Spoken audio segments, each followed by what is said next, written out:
I am so glad you joined me for this presentation about how to take charge of your health. My name is Karen Creasy. I will be the person who walks through this material with you. Just so you have a reference, let me tell you a bit about myself. I have been a fitness and business professional for more than 30 years. I'm a personal trainer, a cancer survivor, a competitive athlete, and a motivational speaker. I have a Bachelor of Science degree in Human Development and Performance and a Master's degree in Communication and Leadership. My goal in providing this presentation is to motivate you, inspire you, and educate you about the benefits and rewards of exercising and living a healthy lifestyle. Okay, let's get started. Many of the choices and decisions you make every day have an impact on your health, your wellness, and ultimately the quality of your life. What I am saying is you are in charge of your health. Here's what I mean. Let's talk a bit about food for a minute. Are you already saying, why did she have to start with what I eat? I start with it because food is necessary for life. And because it is necessary and we eat so often, many of us eat with little conscious thought. For example, one way to take charge of your eating is to consider when you eat. The most food intake should partner with the most activity. In other words, right before you go to bed is not the best time to eat ice cream with chocolate sauce or a bag of chips. Keep your evening snacking to a minimum, and then eat a healthy breakfast to break the fast you have been on since you went to bed last night, and to get you fueled up for the day before. Here's another way to take charge of your eating. Become an ingredient reader. Keep the ingredient list in processed food, or food that comes in a package, to fewer than 9 items. And if you can't pronounce the ingredient, don't eat it. Fresh food is always best. Choose fresh whenever you can. And limit the refined sugar you drink and eat. Refined sugar does not serve the body well. Here's a little trivia for you. Did you know that a 12-ounce Coke has more sugar in it than a Hershey chocolate bar? It's true. There are about 10 teaspoons of sugar in a can of Coke and about 5 teaspoons of sugar in a chocolate bar. Now, taking charge of eating also has to do with portion sizes. There's so much out there now about portion sizes, and that's because what the body does not need for fuel now, it will store for later. So eating large amounts of food for every meal gives the body more fuel than it can use, and the body will hang on to it. Then guess what happens? Yep, you guessed it. Our body's size will increase. Remember too, many drinks have calories, and those calories count. So combine your eating and drinking when you think about portion sizes. And I like to say anytime you're thirsty, drink water. It is no surprise that our bodies are also affected by how much we move. The body is made to move. Watch a baby or a toddler or a child live out their life. They're always moving.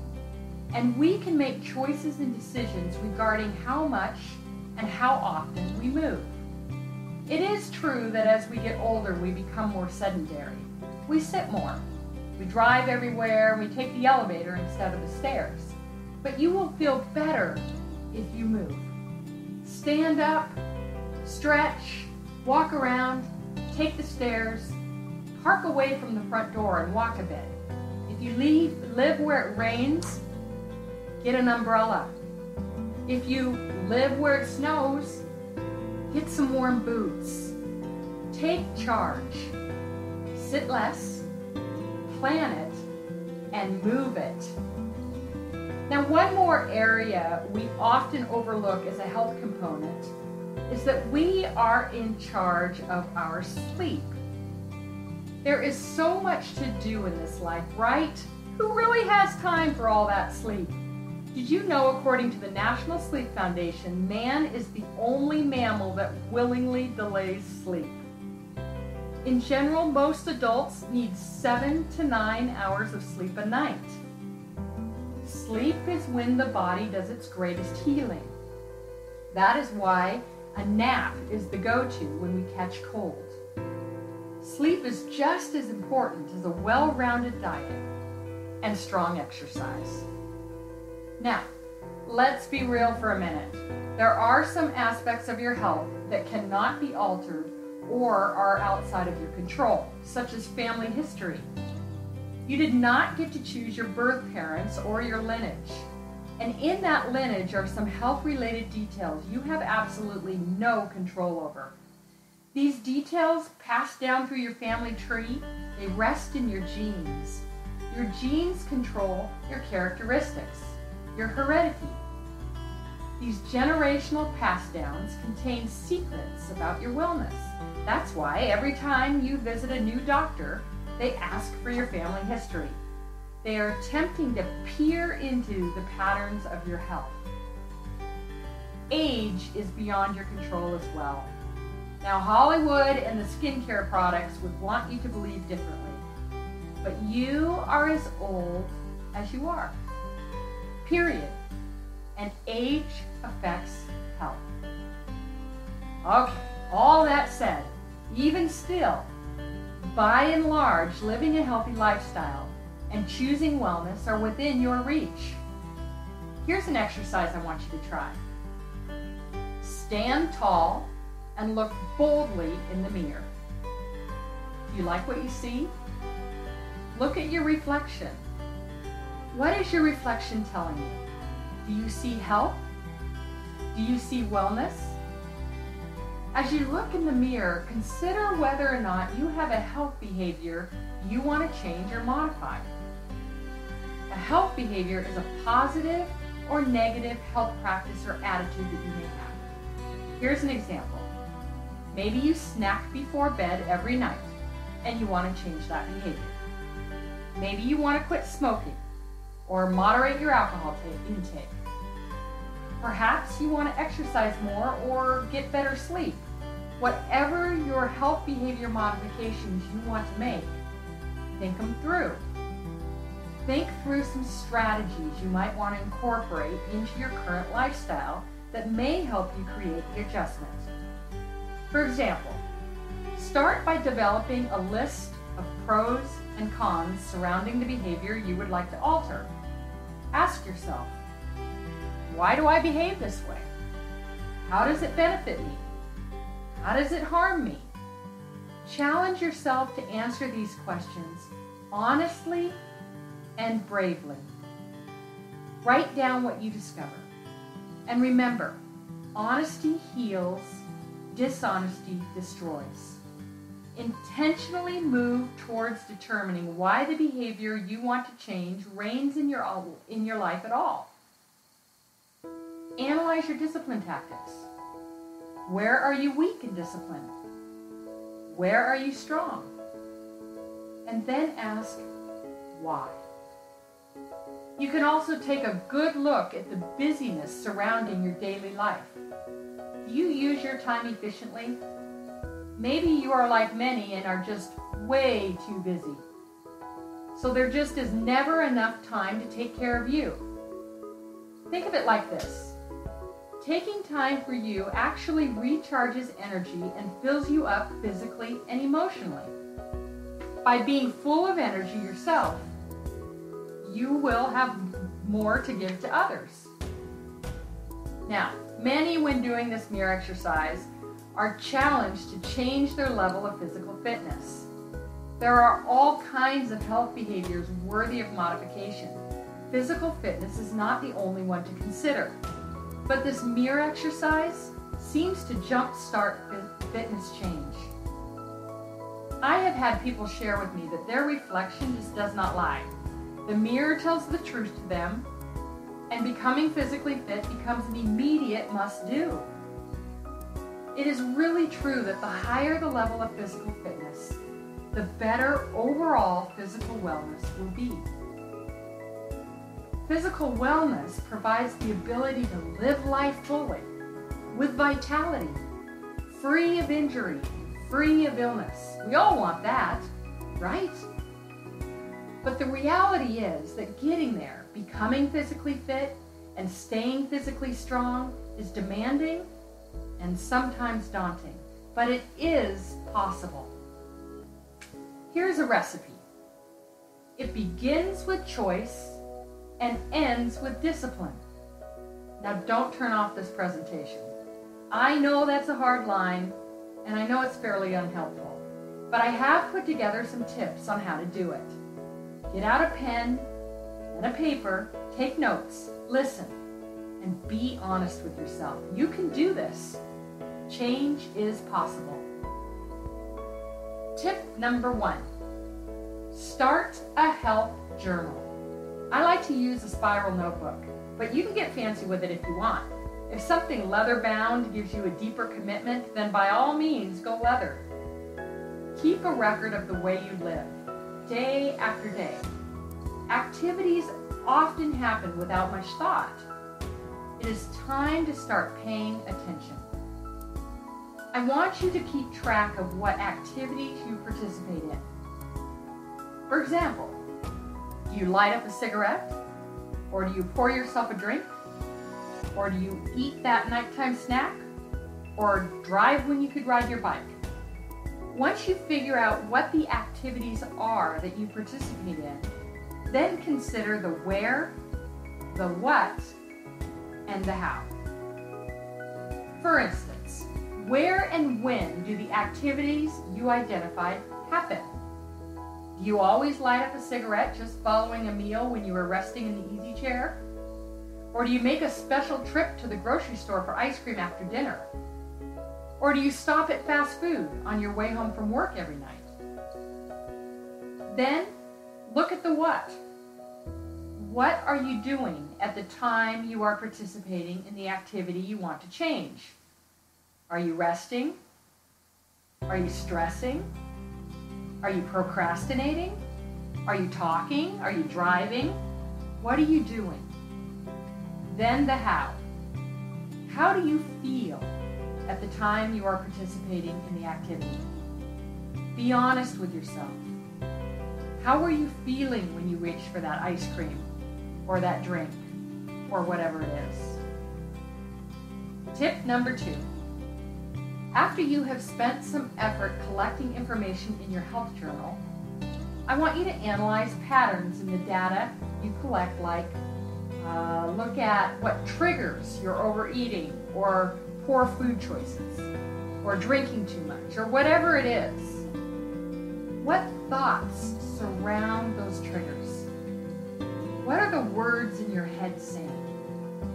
The internal dialogue is always the beginning of the slippery slope.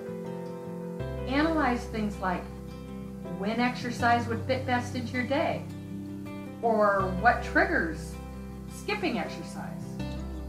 Are you too busy or distracted or bored with the exercise you've chosen? And then note connections. Connect the dots between your feelings and the external clues. Note things like time of day, locations, situations, relationships, etc. Tip number 3, you still with me? Set SMART goals. Goals that are too challenging can sabotage change. SMART is an acronym, S-M-A-R-T. It works like this. Make your goals S specific. Avoid being vague. What exactly do you want to achieve, and to what extent? Strong goals answer the questions who, what, where, when, why, and which. M, measurable. If goals are quantifiable, they are easier to track. Be sure you can track your progress and measure the outcomes. Try to answer the questions, how much, or how many? A, attainable. Set these goals within your physical limits. R, realistic. Be real. Most goals worth achieving take time. The goal should be challenging, but relevant and realistic as well. They can feel initially optimistic, but as you work with them and develop strategies along the way, they become more realistic. And finally, T, for time bound. Give yourself a reasonable amount of time to achieve your goal. A strong goal should include an answer to the question, by when? Tip number 4, develop a strategy. Create a plan of action. Identify resources that can help you. Gather what you need. You need equipment, time, a membership, accountability. Think it through. The more detailed you are in your strategy, the more likely you'll be successful. Modify your environment. Control the triggers. You identified them earlier, now the work begins. Reach towards the targets and change your environment as much as necessary to get there. Control related influences, habits, or relationships that sabotage. For example, if you know that every time you go out with your friend Mark, you drink too much, then maybe your relationship with Mark needs to change. You can control what leads up to the trigger. It's your life. And reward yourself. Pat yourself on the back for a job well done. I don't think we reward ourselves often enough. Each time you step closer to your goal, decide what type of reward you will enjoy and work them into your strategy.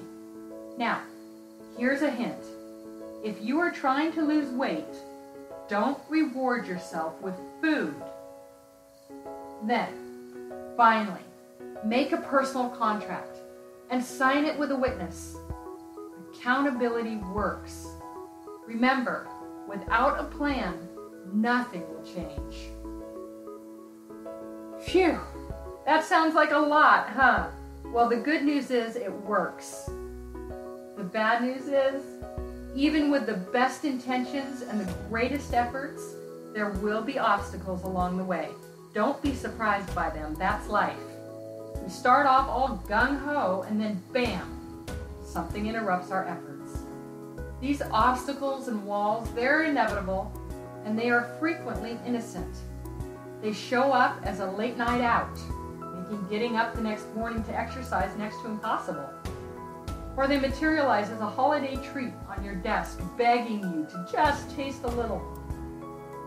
They may come in the form of a phone call, or a conversation, or a craving, or just a bad day. But even though obstacles are inevitable, they are not an excuse to give up. Don't quit. Giving up is not allowed.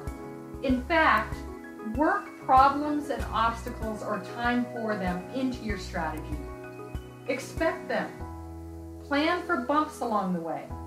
This way you won't be surprised by them. Then, occasionally step back and analyze how you're doing. If you're doing great, keep going.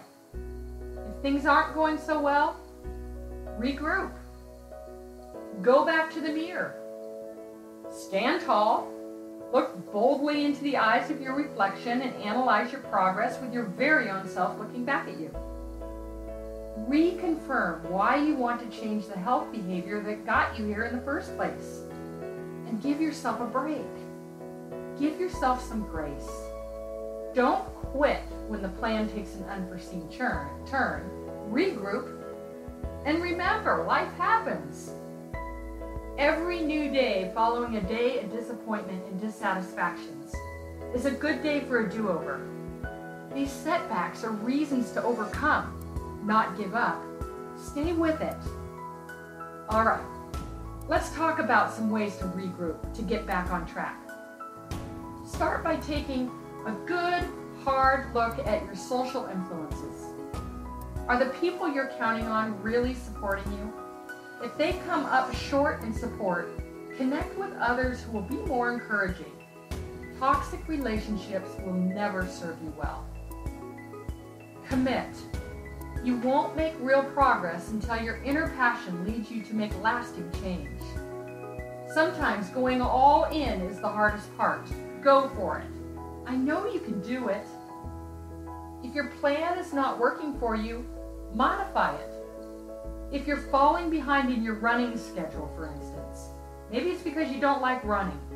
An aerobics class may suit you better. And then be alert to the games you might be playing with yourself. What does your self-talk sound like?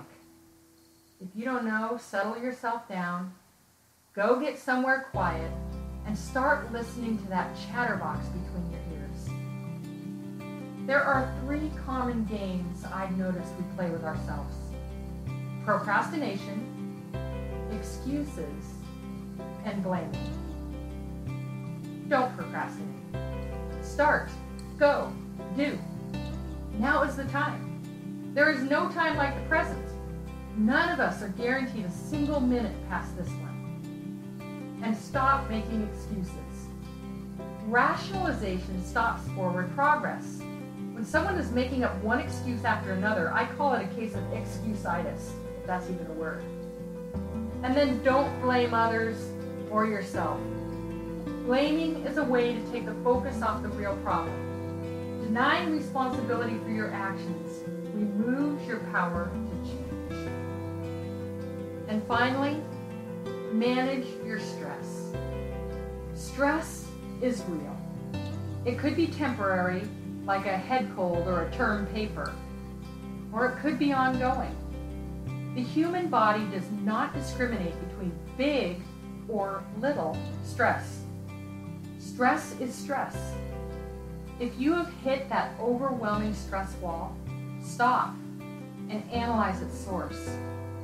Be real about it. Many of us are oblivious to our stress because we become so accustomed to it.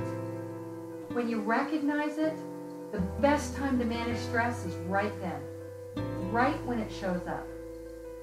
And managing stress may force you to alter your plan before strengthening your efforts. Well, I know it's a lot to do, a lot to think about and keep track of. Please don't get discouraged. The first attempts at making behavioral change may not go past the mirror exercise, but at least you started the inner dialogue and have begun taking responsibility for making modifications and changes. Remember, you are in charge of your health. You can make change a priority. Once you've started, don't stop. Look forward, not back.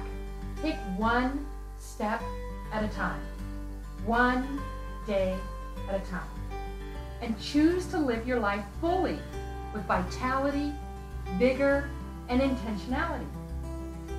You can take charge of your health in a dramatic and meaningful way, ultimately forever affecting the quality of your life. Are you ready? You can do this. I know you can. I would love to hear about all of your successes. Please contact me through my website, KarenCreasy.com. And remember, today is a new day. It is the perfect day to start taking charge of your health.